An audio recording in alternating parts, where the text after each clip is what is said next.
ரொம்ப டயர்டா இருக்கு. இயற்கையான டேட்ஸ், பாதாம், பிஸ்தா, கேஷு அண்ட் ஹனி கொண்டு தயாரிக்கப்பட்ட லயன் டேட் நட் பைட்ஸ்.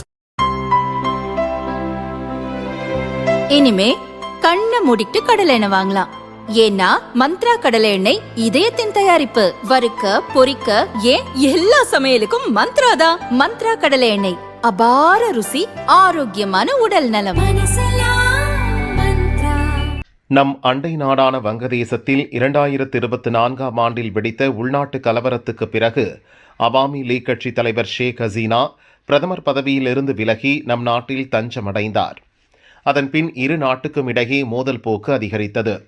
வங்கதேசத்தில் பாகிஸ்தான் ஆதரவு பயங்கரவாதிகள் மீண்டும் தலையெடுத்தனர். இதற்கிடையே பாகிஸ்தானைச் சேர்ந்த லஷ்கர் இ தொய்பா பயங்கரவாத அமைப்பு வங்கதேசத்தில் உள்ள பயங்கரவாத குழுக்களின் ஆதரவுடன் நம் நாட்டில் தாக்குதல் நடத்த திட்டம் தீட்டுவதாக நம் உளவுத்துறைக்கு தகவல் கிடைத்தது. இது தொடர்பாக மேற்கு வங்கம் மற்றும் தமிழக அரசுகளுக்கு டெல்லி போலீஸ் சமீபத்தில் ஒரு அறிவுறுத்தலை அனுப்பியிருந்தது. அதில் வங்கதேசத்தைச் சேர்ந்த பலர் சட்டவிரோதமாக நம் நாட்டுக்குள் நுழைந்து போலி ஆவணங்களை பெற்று வேலைகளில் சேர்ந்துள்ளனர். அவர்களை கண்டுபிடித்து கைது செய்ய வேண்டும் என்று தெரிவித்திருந்தது. அதன்படி திருப்பூர், கோவையில் உள்ள பின்னலாடை தொழிற்சாலைகளில் சட்டவிரோதமாக தங்கி பணியாற்றி வரும் வங்கதேசத்தினரை கண்டறியும் பணியில் போலீசார் ஈடுபட்டனர். உரிய ஆவணங்களின்றி தங்கியிருந்த 103 பேரை கைது செய்தனர். இன்னொரு பக்கம் பயங்கரவாத அமைப்புகளுக்கு ஆதரவாக டில்லியில் சமீபத்தில் சில இடங்களில் போஸ்டர்கள் ஒட்டப்பட்டிருந்தன. இது தொடர்பாக டெல்லி போலீசார் வழக்கு பதிவு செய்து விசாரணை நடத்தியதில் பாகிஸ்தான் பயங்கரவாத அமைப்பைச் சேர்ந்த சிலரின் உத்தரவுப்படி போஸ்டர்கள் ஒட்டிய 2 பேரை கைது செய்தனர். அவர்களுக்கும் திருப்பூரில் கைதான வங்கதேசத்தைச் சேர்ந்த 6 பேருக்கும் தொடர்பு இருப்பதை டெல்லி போலீசார் உறுதி செய்தனர்.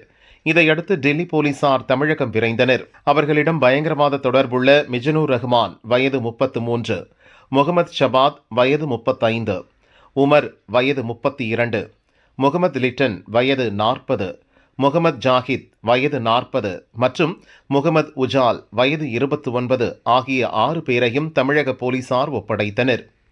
இவர்களின் மொபைல் போன்கள், ஏராளமான சிம் கார்டுகள் மற்றும் அவர்கள் வைத்திருந்த போலி இந்திய ஆவணங்களை போலீசார் பறிமுதல் செய்தனர்.